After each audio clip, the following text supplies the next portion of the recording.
The gentlewoman from Missouri is recognized for 5 minutes.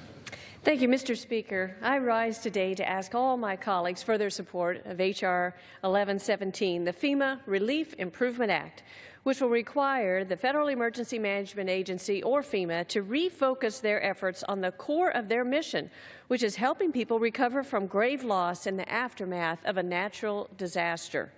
In August of 2013, as the chairman and the ranking member mentioned, the southern portion of my district experienced a major disaster involving heavy flooding, which devastated infrastructure and it caused significant hardship for many of my constituents. Unfortunately, the federal recovery efforts to this devastated region added insult to injury. Local officials dealt with multiple uncoordinated teams conducting duplicative site visits due to lost paperwork, inconsistent messages between various survey and evaluation teams, and unnecessarily long delays in recovery and reimbursement. Such a response to any disaster is unacceptable, and change is necessary.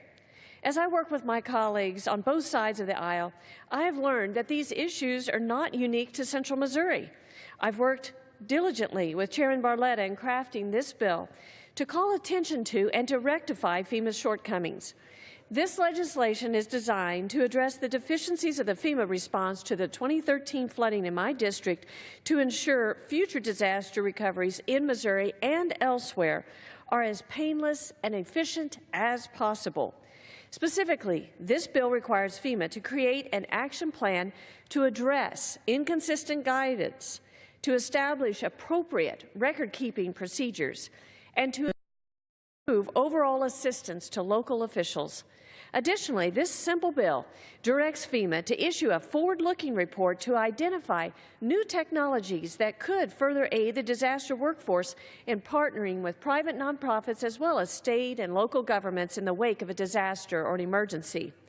FEMA processes need to be streamlined and consistent in order to help those recovering from a disaster feel supported and assured relief will come in a timely, efficient manner.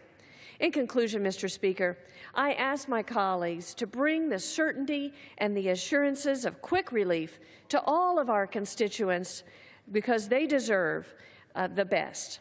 I ask my colleagues to join me in support of HR 1117, the FEMA Relief Improvement Act, which passed by voice vote out of the Transportation Infrastructure Committee in February.